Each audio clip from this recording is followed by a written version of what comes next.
The dinner party in the Chicago high-rise was the picture of recovered elegance. Low jazz, the clink of crystal, and a man finally laughing again after months of silence. But the phone resting face up on the mahogany table didn't care about his healing. It lit up with a name that had been buried for 100 days, delivering a message that claimed a home she no longer owned. It was a single vibration, yet it carried enough force to crack the foundation of the new life he was trying to build. If the quiet devastation of a love that lingers too long and the dangerous allure of second chances speak to you, stay with this story.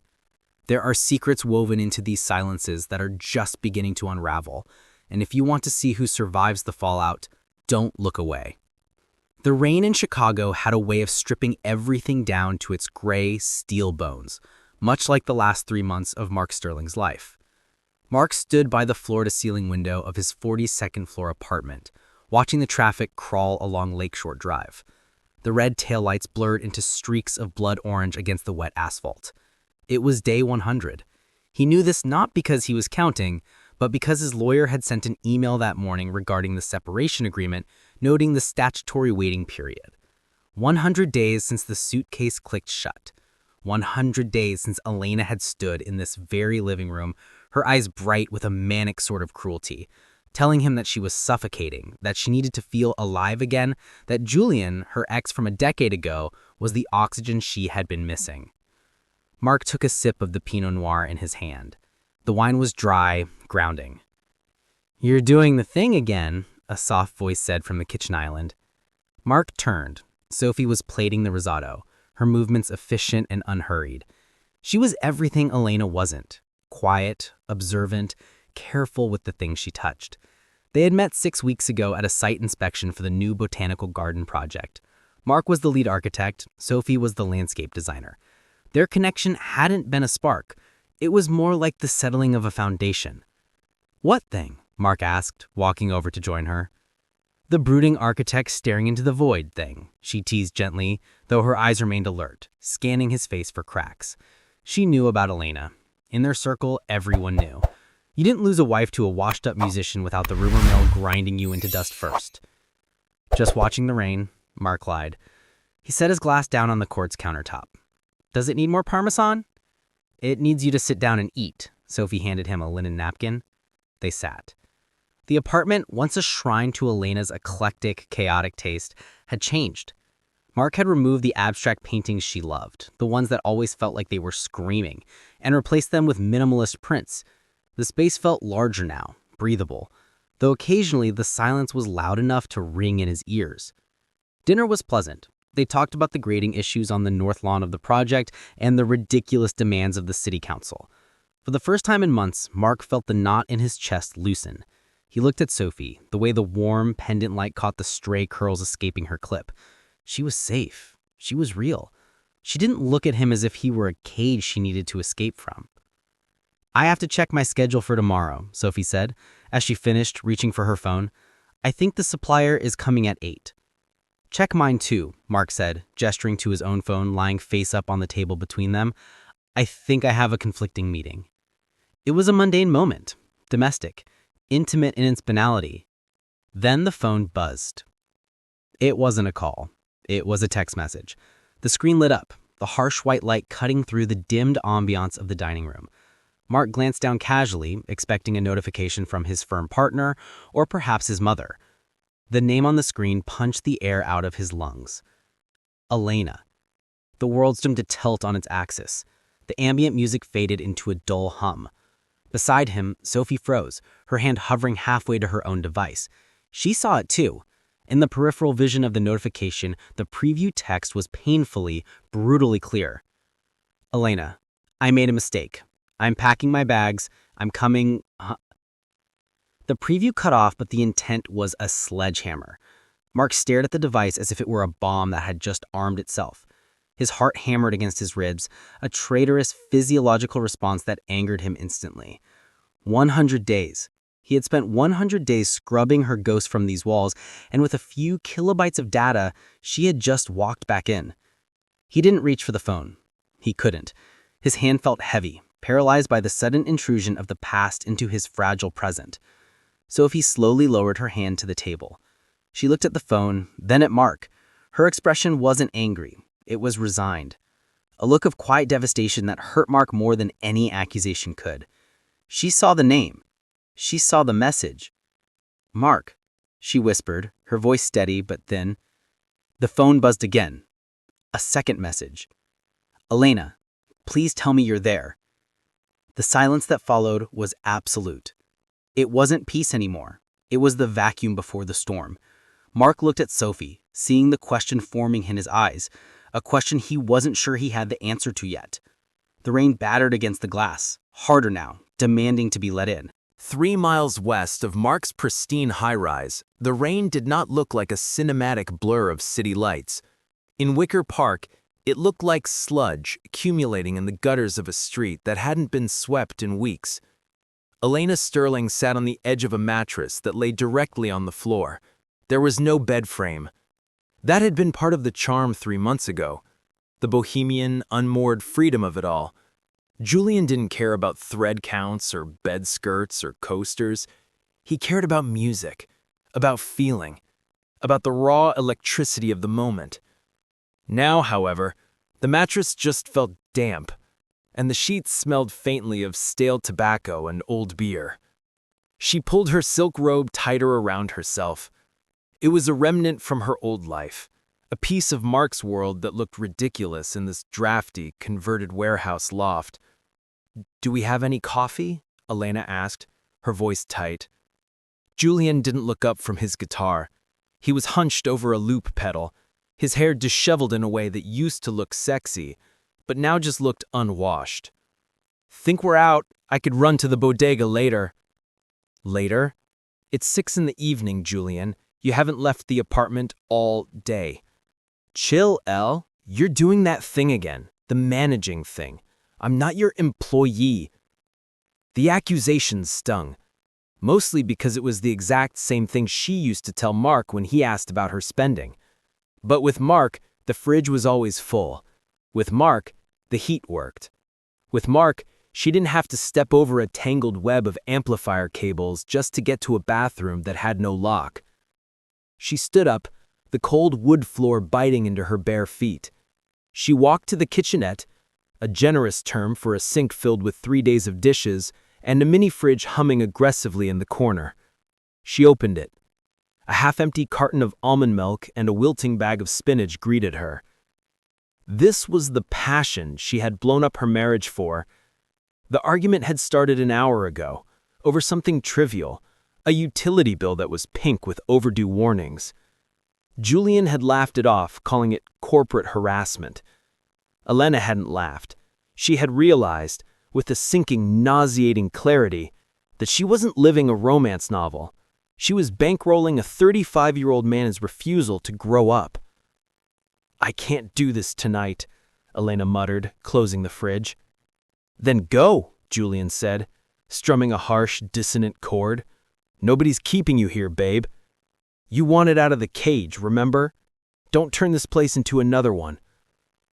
Elena looked at him. There was no fight left in his eyes, only a bored detachment. He didn't fear losing her.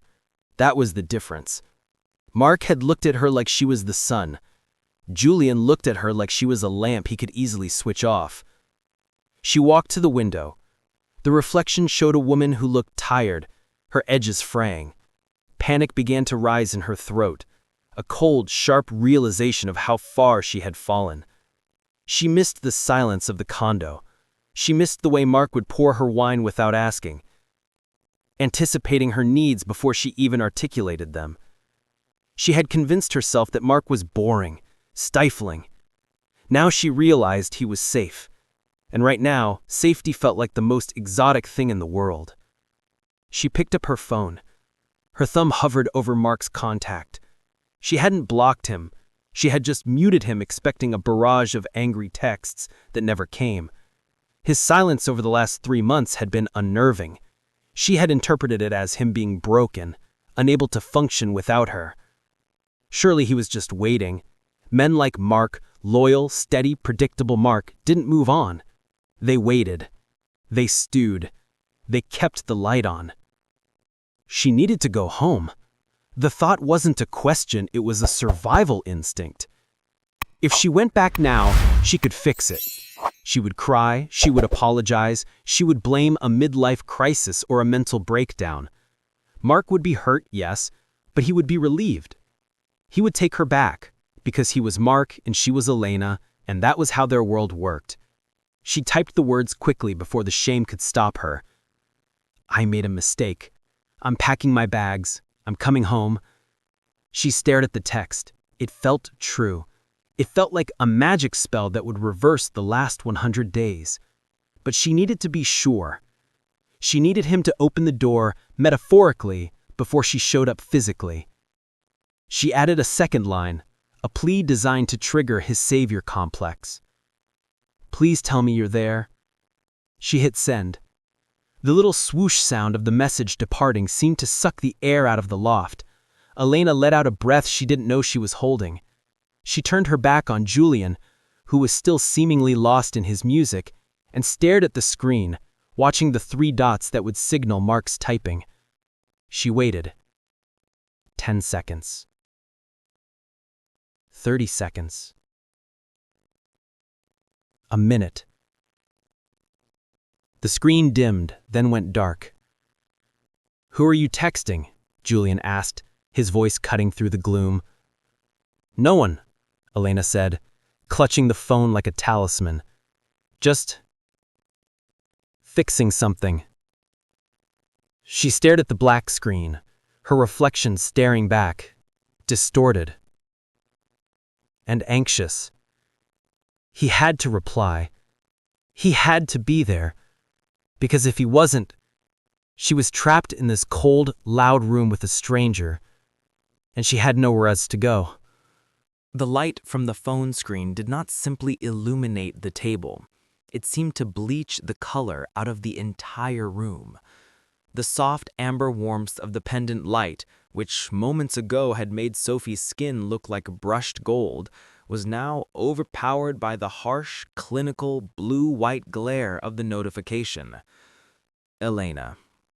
The name sat there, suspended in pixels, a digital tombstone for the evening. Mark stared at the device. It was just a piece of glass and metal, a piece of technology he used to check weather reports and approve blueprints. Yet in that second, it felt radioactive. The message preview remained visible for what felt like an eternity. The words, "I'm coming home," burning themselves into his retina. Across the table, the scrape of silverware against china stopped abruptly. It wasn't a loud noise, the cessation of movement, but in the sudden vacuum of sound, it was deafening. Mark didn't look up immediately. He couldn't. He was gripped by a paralysis that he despised, a familiar, tightening sensation in his chest that belonged to the Mark of 4 months ago, the Mark who paced floors wondering where his wife was, the Mark who flinched every time the door opened.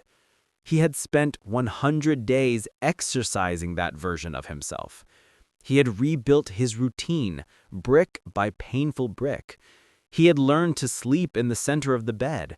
He had learned to navigate a Sunday morning without the crushing weight of someone else's dissatisfaction. And now, with 2 vibrations, she had reached through the ether and dragged him back to the starting line. "Mark," Sophie said again. This time, her voice wasn't a whisper. It was flat, controlled. It was the voice of a woman who was assessing the structural integrity of a bridge before deciding to step onto it. Mark finally tore his eyes away from the screen and looked at her. Sophie was sitting perfectly still, her hands resting in her lap. She wasn't looking at the phone anymore. She was looking at him. Her expression was devoid of the playfulness that had been there 5 minutes ago. In its place was a guardedness, a shudder coming down behind her eyes. She had seen the name. She had seen the message. "She thinks this is still her home," Sophie stated. It wasn't a question. It was an observation of the facts, dry and undeniable. "It isn't," Mark said. His voice sounded rusty, too quick, defensive in a way that made him wince. She left. She made that clear. The text says she's packing bags, Sophie pointed out gently, though the gentleness felt sharp. People don't pack bags unless they think they have a destination. Mark looked back at the phone. The screen finally went dark, plunging the table back into the amber dimness, but the after image remained. The black rectangle sat between them like a physical barrier, a third diner who had arrived uninvited and refused to leave. He felt a surge of anger, hot and clarifying. How dare she? How dare she assume that his life had been paused, frozen in amber, waiting for her to finish her little experiment with Julian? The arrogance of it was breathtaking. She hadn't asked if she could come back. She announced it. I'm coming home, as if she were merely returning from a long business trip, rather than from the bed of another man. But beneath the anger, there was something else. A tremor. A sickening lurch of the heart that Mark didn't want to name. It wasn't love, he was sure of that, but it was familiarity. It was the muscle memory of a decade spent intertwined with another person. The brain didn't just delete 10 years of neural pathways because the marriage certificate was void. Sophie pushed her chair back. The screech of the legs against the hardwood floor was violent in the quiet room. I should go, she said. No, Mark said, standing up too fast. His knee bumped the table, causing the wine in his glass to shudder. Sophie, sit down, please. You don't have to leave. Don't I? Sophie stood, picking up her plate. She walked to the sink, her back to him. Mark, your wife just texted you that she's coming home. This isn't an ignore it and finish the risotto situation. She is not my wife, Mark said, the correction automatic. Not anymore. The papers are filed. But she doesn't seem to know that, does she? Sophie turned around, leaning against the counter. Her silhouette was framed by the rain-streaked window behind her. Or maybe she does, and she doesn't care. Either way, Mark, there's a very large, very messy reality heading for your door, and I am not sure where I fit in that. Mark walked around the island, closing the distance between them. He stopped a few feet away, respecting the invisible wall she had erected. You fit here, Mark said, pointing to the space between them. You fit right here. She doesn't get to dictate what happens in this apartment anymore. She gave up that key. She's not asking for a key, Mark. She's asking for you. The phone buzzed a third time on the table behind him. The vibration rattled against the wood, a persistent, demanding heartbeat. Mark didn't turn around. He held Sophie's gaze, willing her to see the truth that the woman on the phone was a ghost and the woman in front of him was real. But as the phone continued to vibrate, Mark felt the air in the room thinning. The sanctuary was breached. The outside world, with all its messy history and unresolved endings, was clawing at the windows, demanding to be let in. You need to answer it, Sophie said, her eyes dropping to the floor. Not for her, for us. You need to tell her no, because if you don't, she's going to keep coming until she's standing in this room. Mark turned back to the table. The phone was lit up again. Elena, Julian kicked me out. I have nowhere else to go. Please. The manipulation was seamless. The shift from entitlement to victimhood was a dance he knew well. Mark stared at the words, feeling the cold steel of the trap snapping shut. The phrase, I have nowhere else to go, hung in the air, heavy and suffocating, like the humidity before a thunderstorm. Mark stared at the glowing letters. He knew, logically, that it was a lie. Elena had parents in Connecticut who would wire her money within minutes. She had friends, enablers mostly, who would offer her a couch and a bottle of wine while she spun her narrative of woe. She had credit cards with limits he had once paid off. She wasn't destitute, she was inconvenienced. But Elena didn't want a hotel. She didn't want her parents. She wanted the specific, curated comfort of the life she had abandoned. She wanted Mark to fix the mess she had made, just as he had fixed her flat tires, her tax audits, and her bruised ego for 10 years. His thumb hovered over the screen. A physiological reaction, ancient and ingrained, surged through him. It was the instinct to protect. For a decade, his body had been wired to respond to her distress signals. When Elena cried, Mark bled. It was a reflex that didn't disappear just because signed papers sat in the lawyer's drawer. He felt a wave of nausea. It was a toxic cocktail of anger, pity, and a terrifying residual tenderness that he hated himself for feeling. He imagined her standing in the rain, because, of course, she would make sure she was standing in the rain, outside some grimy building, shivering in a coat that wasn't warm enough. She knows exactly what she's doing, Sophie said. Mark blinked, the spell of the screen breaking. He looked up. Sophie hadn't moved, but she had shifted. She was no longer leaning against the counter. She was standing straight, her arms crossed, protecting her chest. It was a defensive posture. She looked like she was already packing her bags mentally. "She's scared," Mark said, the words slipping out before he could check them. Sophie's laugh was short and devoid of humor. "No, Mark, she's not scared. She's uncomfortable. There is a difference. Scared is when you don't know if you can pay rent. Uncomfortable is when the fantasy you blew up your marriage for turns out to have dirty sheets." She walked over to the table and picked up her wine glass. She didn't drink from it. She carried it to the sink and poured the expensive Pinot Noir down the drain. The red liquid swirled away, a stark visual of the evening's wasted potential. "I'm not going to let her come here," Mark said, trying to inject firmness into his voice. But even to his own ears, he sounded like a man arguing with gravity. "You haven't said no yet," Sophie countered, turning to face him. The kitchen island stood between them like a fortress. "You're reading her texts. You're imagining her scenario. You're wondering if she has an umbrella. You're already letting her in, Mark." Mark gripped the edge of the mahogany table. "It's been 3 months, Sophie. You don't just turn off the worry. It's a muscle memory." "Then you need to rehabilitate the muscle," Sophie said. Her voice softened, losing its edge but gaining a terrifying clarity. "I like you, Mark. I like who you are when you're not carrying her luggage. But I am not going to sit here and watch you audition for the role of her backup plan. I have too much self-respect to be the woman you settle for because your wife decided the grass wasn't greener." The truth of her words struck him harder than the texts. Backup plan. Was that what this was? Was Elena returning because she missed him, or because Julian's loft didn't have heated floors? And was he hesitating because he missed her, or because he was terrified of being the bad guy who left a woman out in the cold? The phone buzzed again, a 4th time. Mark looked down. He didn't want to, but his eyes obeyed the conditioning. "Elena, I'm getting in a cab. I'm coming to the building. Just let me talk to you." She was escalating. The window for passive silence had closed. She was moving geographically closer, closing the 3-mile gap between Wicker Park and the Gold Coast. Mark felt the walls of the apartment shrink. If she came here, if she stood in that lobby with her suitcases and her tear-streaked mascara, the doorman, Henry, would call up.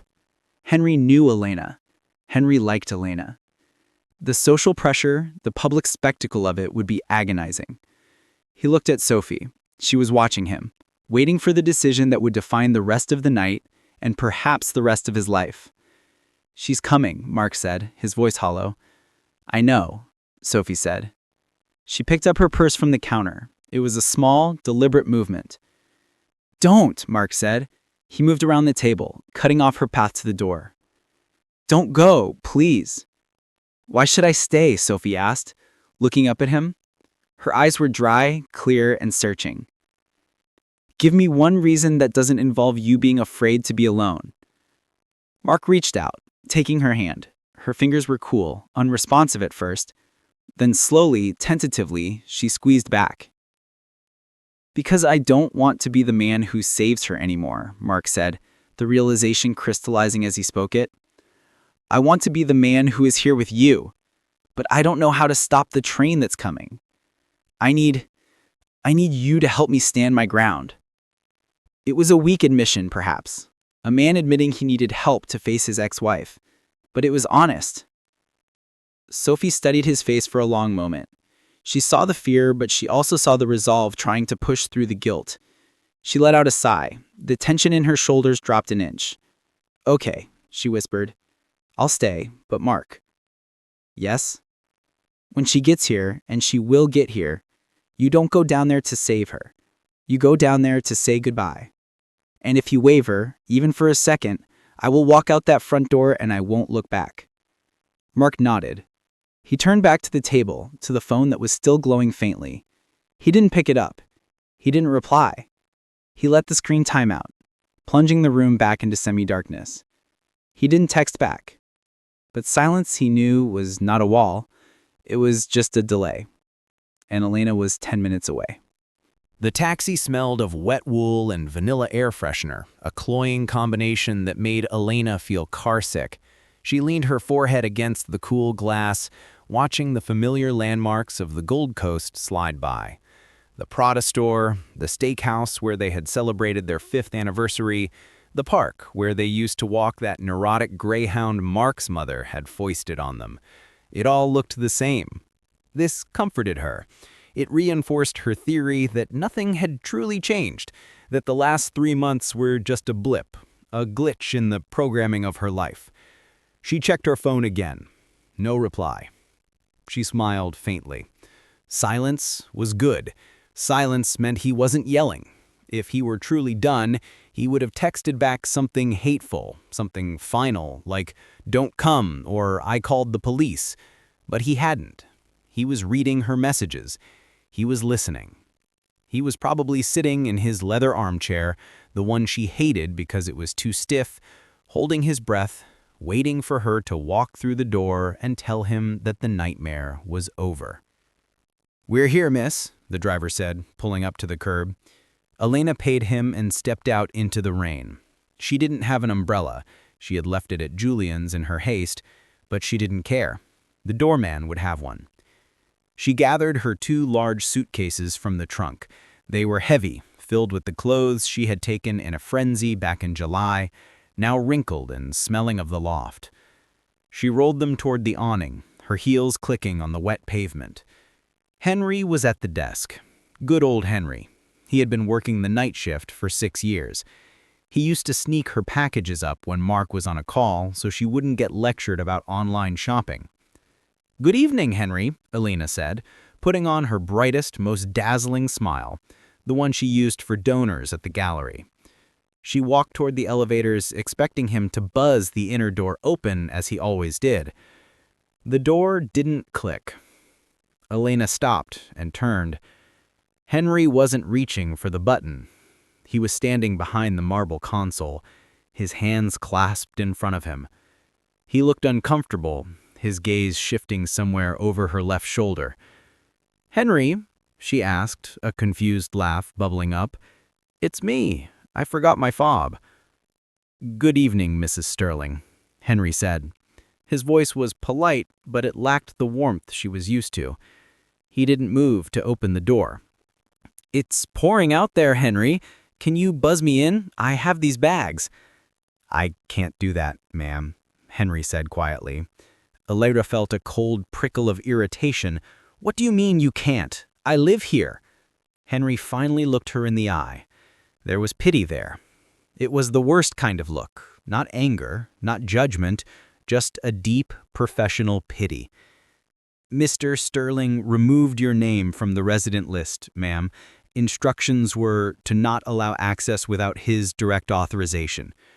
The words hit her like a physical slap. Removed, not just changed the locks, but erased, as if she were a delivery driver or a solicitor. "That's ridiculous," Elena snapped, her voice rising. "I am his wife. Call him. Tell him I'm here." "I can call up, ma'am," Henry said, reaching for the intercom phone, "but I cannot let you up until he answers." Upstairs, on the 42nd floor, the sound of the intercom buzz was jarring. It cut through the silence of the apartment like a fire alarm. Mark and Sophie were still standing in the kitchen. They hadn't moved since the 4th text. When the buzzer sounded, Mark flinched. It was a harsh, guttural noise that belonged to a world of deliveries and emergencies, not the quiet evening they had planned. Mark walked to the wall panel. He pressed the button, his hand shaking slightly. "Yes, Henry?" Henry's voice came through the speaker, tinny and apologetic. "I'm sorry to disturb you, sir. Mrs. Elena is in the lobby. She has luggage. She's asking to come up." Mark closed his eyes. He could hear the background noise through the speaker, the faint hum of the lobby HVAC, and then a voice he knew better than his own. "Just let me talk to him, Henry. Give me the phone." Elena's voice, high-pitched, desperate, tinged with that frantic edge she got when she wasn't getting her way. Sophie was watching him. She had picked up her purse again, holding it like a shield. "Tell her to leave, Mark," she whispered. Mark looked at the intercom. He could hide here. He could tell Henry to call the police if she didn't leave. He could retreat into his bedroom and put a pillow over his head. But he knew Elena. She wouldn't leave. She would sit in that lobby on her suitcases, weeping to the neighbors as they came home from the theater, turning his private tragedy into a building-wide spectator sport. "Is she alone, Henry?" Mark asked. "Yes, sir, just the bags." Mark took a deep breath. He looked at Sophie. "I have to go down." "Mark, I'm not letting her up," Mark said firmly. "I am not letting her into this apartment. This is our space now. But I can't let her make a scene in the lobby that Henry has to deal with. I need to end this face to face." Sophie studied him. She was assessing his resolve. She saw the fear in his eyes, but she also saw the exhaustion. He wasn't going down there to reunite. He was going down there to evict. "I'm coming with you," Sophie said. Mark started to protest. "Sophie, you don't need to—" "I'm not asking," she cut him off. She walked over to him, her heels sharp on the floor. She adjusted her coat, smoothing the lapels with a calm, deliberate dignity. "She thinks you're alone. She thinks you're just a broken half of a couple, waiting to be made whole. She needs to see that the space she left has been filled." Mark looked at her, gratitude swelling in his chest so painfully it almost hurt. He nodded. "Okay," he said into the intercom. "Henry, don't send her up. I'm coming down." He released the button. The connection severed. Mark turned to the door. He grabbed his keys. He felt like a soldier marching toward a front line he thought he had already survived. The elevator ride down would take 45 seconds. 45 seconds to prepare for the impact of seeing the woman who broke him and to make sure she didn't break him again. He pressed the elevator call button. The doors slid open, revealing the mirrored interior. Mark and Sophie stepped in. The doors closed, sealing them in a box of silence as they began the descent toward the lobby and toward the past that was waiting to ambush them. The elevator descent was smooth, a silent glide through the building's spine. But to Mark, it felt like a free fall. The digital numbers above the door ticked down, 30, 29, 28, each one a heartbeat counting down to a collision he had dreaded for months. Beside him, Sophie stood perfectly still. She wasn't holding his hand anymore. She had released it when they stepped into the car, giving him the space to stand on his own 2 feet. But her presence filled the small, mirrored box. She checked her reflection briefly, tucking a stray lock of hair behind her ear. It wasn't vanity. It was armor. She was preparing to face a woman who had once owned every corner of Mark's life.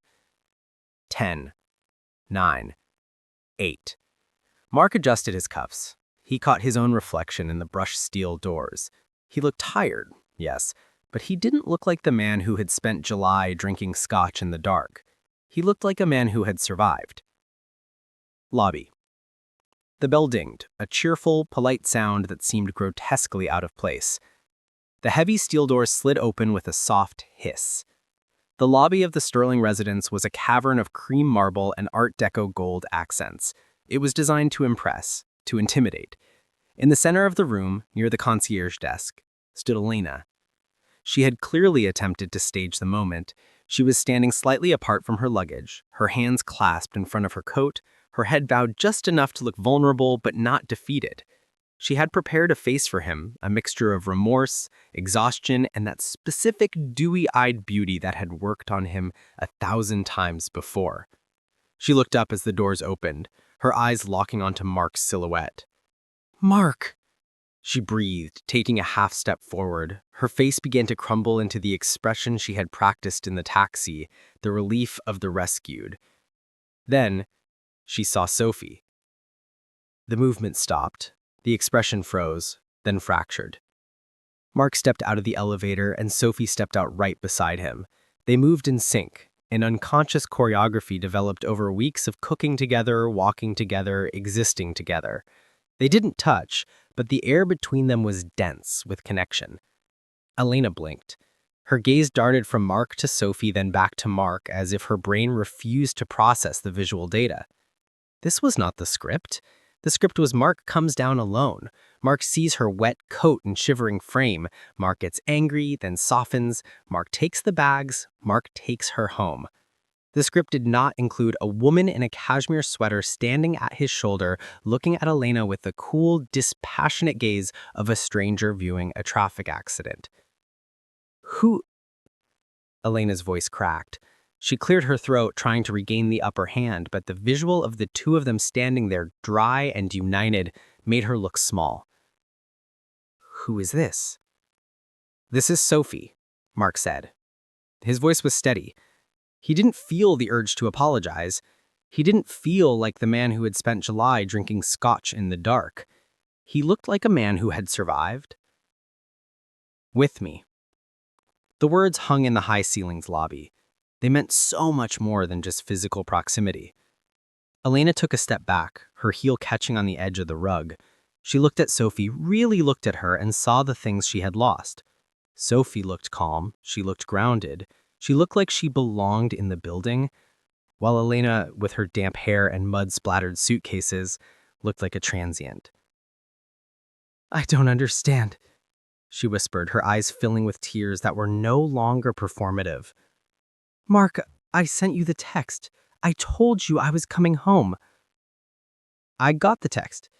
But you can't come home, Elena. You don't live here anymore. But I made a mistake. Her voice rose, echoing off the stone walls. Henry, standing behind the desk, looked down at his logbook, pretending to be invisible. I made a terrible mistake, Mark. Julian, he wasn't who I thought he was. I missed you. I missed us. She reached out a hand, a gesture of imploring intimacy. Please, just let me come up, just for tonight. We can talk. We can fix this. I know I hurt you, but... She glared at Sophie again, a flash of the old sharp Elena cutting through the tears. Can we please talk privately, without your... friend? Mark felt Sophie tense beside him. It was a subtle shift, a sharpening of her posture. She didn't speak. She didn't need to. She was waiting to see if he would dismiss her. Mark looked at Elena's outstretched hand. He remembered the feel of it. He remembered the ring that used to be there, the one she had left on the nightstand 3 months ago.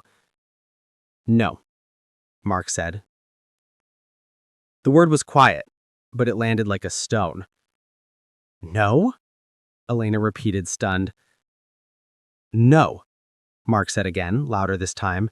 We aren't going to talk privately, and Sophie isn't going anywhere. She lives here. He hadn't meant to say that part.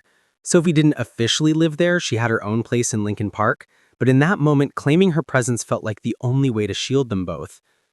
Elena recoiled as if he had struck her. Her mouth opened, but no sound came out. The reality of the two unexpected faces had finally sunk in. She wasn't the protagonist returning from a war to a waiting faithful. She was the antagonist interrupting a life that had healed without her. You replaced me? She hissed. The sadness instantly curdled into accusation. It's been 3 months, Mark. 100 days, and you already have someone playing house in my apartment.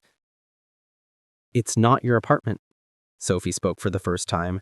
Her voice was low, melodic, and terrifyingly calm. And I'm not playing. Sophie's words, I'm not playing, seemed to suck the oxygen out of the lobby. Elena looked at the other woman, really looked at her, searching for a flaw, a crack, something she could exploit. But Sophie offered nothing. She was a smooth, impenetrable surface. Realizing she couldn't intimidate the stranger, Elena pivoted back to the only territory where she held high ground, the past. She slumped. It was a physical collapse, her shoulders rounding, the fight draining out of her to be replaced by a terrifying, weaponized fragility. She looked at Mark, her eyes wide and brimming with fresh tears. "Mark," she whispered, her voice trembling. "It's raining. I have nowhere to go. Are you really going to do this? To us?" She took a step closer, ignoring Sophie now. "Do you remember the winter the heater broke in our first apartment? We slept in our coats. You told me you'd never let me be cold. You promised, Mark.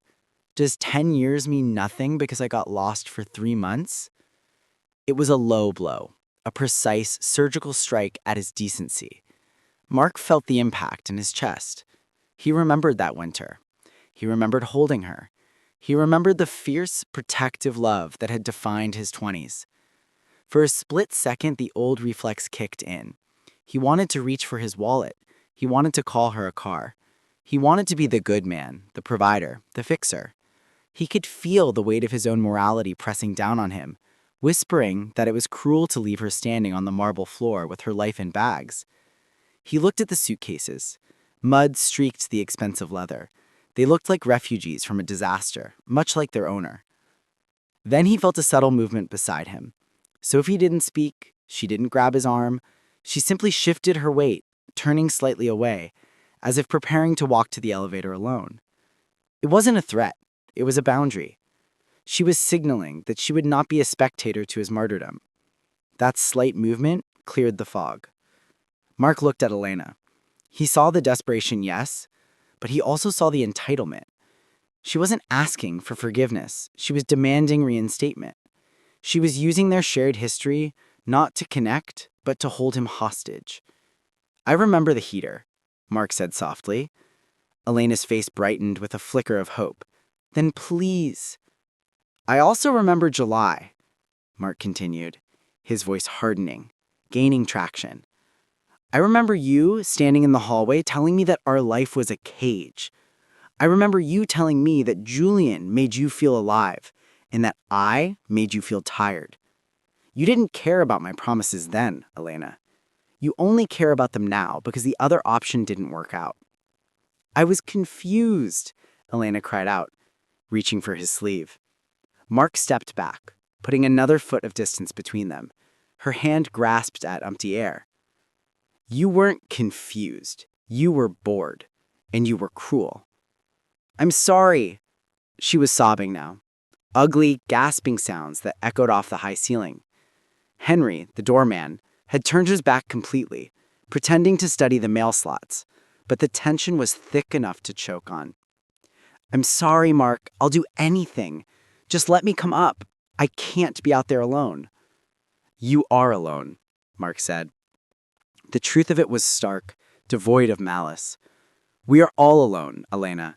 I was alone for 100 days in that apartment. I sat on the floor where you're standing now, wondering why I wasn't enough. You didn't call. You didn't text. You were too busy being alive." He looked at Sophie, then back at his ex-wife. The contrast was blinding. Sophie offered him peace. Elena offered him a project. "I'm not punishing you," he said, this low, resonant. "I'm not trying to hurt you, but I have outgrown the version of myself that tolerated this. I'm not your safety net anymore. I'm just Mark." "But what am I supposed to do?" Elena wailed, the facade of the elegant wife completely gone, leaving only a scared child. "You figure it out," Mark said. "Like an adult. You call your parents. You get a hotel. You call a friend. But you do not come upstairs." He reached into his pocket. For a moment, Elena stopped crying, thinking he was reaching for a key or a credit card. Mark pulled out his phone. He tapped the screen a few times, his face illuminated by the harsh blue light. "I'm blocking your number, Elena. Not to be petty, but because I need to stop waiting for you to destroy me again." He slid the phone back into his pocket. The finality of the gesture was louder than a slam of a door. Elena stared at him, her eyes agape, the tears drying on her cheeks as shock replaced sorrow. She realized, perhaps for the first time, that the man standing before her was not the husband she had left. That man was gone, dissolved in the rain of the last 3 months. "Mark?" she breathed, the word sounding like a question she no longer knew the answer to. Goodbye, Elena. He turned. He didn't look back to see if she crumbled. He didn't check to see if Henry was watching. He turned to Sophie, offering her his arm. Not as a shield this time, but as a partner. Ready? He asked. Sophie looked at him, her eyes shining with a fierce, quiet pride. She slipped her hand into the crook of his elbow. Ready, she said. They walked towards the elevator banks, their footsteps echoing in the lobby, leaving the weeping woman and the muddy suitcases behind in the cold, cavernous space of the past. The elevator doors slid shut, sealing the gap between the lobby and the shaft with a final hydraulic hiss. The image of Elena, standing small and shattered against the grand backdrop of the marble foyer, was cut off instantly. 1 second she was there, a monument to regret, and the next, there was only the brushed steel reflection of Mark and Sophie. The car began to rise. Mark didn't breathe until they passed the 10th floor. The air in the elevator felt different than it had on the way down. On the descent, it had been thick with dread, a pressurized chamber of anticipation. Now it was light, though thin, like the air at high altitude. He looked at his hands. They were trembling. Just a subtle tremor in the fingers, the physiological aftershock of adrenal failure. He had done it. He had looked at the woman who had defined his entire adult life and told her no. "You're shaking," Sophie said. Her voice was soft, stripping away the steeliness she had worn in the lobby. "I'm okay," Mark said, clenching his fist to steady it. "It's just adrenaline." "It's grief, Mark," she corrected him gently. "You just buried something. It's okay to shake at a funeral." They didn't speak for the rest of the ride. When the bell dinged at the 42nd floor, it sounded less like an alarm and more like a welcome. Mark stepped out into the hallway, key in hand. He unlocked his front door, the heavy, solid click of the deadbolt echoing in the quiet corridor, and pushed it open. The apartment greeted them with the same stillness they had left behind, but it felt fundamentally changed. The scent of the risotto, now cold, still lingered. The wineglass Sophie had emptied stood by the sink. The phone, the catalyst of the entire evening, sat innocently on the dining table where Mark had left it before going down. Mark walked inside. He felt a sudden, overwhelming exhaustion, the kind that settles deep in the bones. He walked to the window, looking out at the city. The rain was still falling, blurring the lights of Chicago into a watercolor smear of gold and gray. Somewhere down there, 30 floors below, a taxi was likely being called. Or perhaps not. Perhaps she was still standing there. He realized with a jolt of clarity that he didn't need to know. Sophie walked into the kitchen. He heard the sound of the gas burner clicking on. "What are you doing?" Mark asked, turning from the window. "The risotto's ruined," she said, pulling a carton of eggs from the fridge. "But I can make an omelet. You need to eat." It was such a simple, pragmatic act. Elena would have made the moment about her, about how traumatic the confrontation was, about how she needed a drink, about how the night was ruined. Sophie just wanted to feed him. Mark walked over to the table and picked up his phone. The screen was dark. He unlocked it. He went to his call history. There were 5 missed calls from Elena that had come through while he was in the elevator, blocked by the silence of his pocket. He went to the contact card. For 10 years, this contact had been the emergency number listed in his wallet. It had been the first person he called with good news. It had been wife. Then it became Elena. He tapped the edit button. He scrolled down to the bottom. Delete contact. The prompt asked him to confirm. "Are you sure you want to delete this contact? This action cannot be undone." Mark looked at the prompt. It felt like a lie. In the digital age, nothing was ever truly gone. But symbolically, it was everything. It was the digital equivalent of burning the letters. He pressed delete. The name vanished, the thread of texts, the pleading, the manipulation, the "I'm coming home" disappeared into the digital void. Mark set the phone down, face down this time. He didn't need to look at it. He walked over to the island where Sophie was whisking eggs in a bowl. The rhythmic clink, clink, clink of the fork against the ceramic was the most grounding sound he had ever heard. "Can I help?" Mark asked, turning from the window. Sophie looked up. She smiled and it reached her eyes, warm, tired, and real. You can get the plates, and maybe open a cheaper bottle of wine. Mark laughed. It was a rusty sound, scraping against the soreness in his throat, but it was genuine. Done. He walked to the cabinet, grabbing 2 plates. As he set them down, he looked around the apartment. The shadows seemed less deep in the corners. The ghost that had haunted the hallways for 100 days was exorcised, not by a priest, but by a refusal to be a victim. He wasn't Mark the husband who was left. He was just Mark, and that was enough. Outside, the storm continued to batter the city, washing the streets clean. But inside, it was warm, it was quiet, and for the first time in a very long time, the door was locked against the past.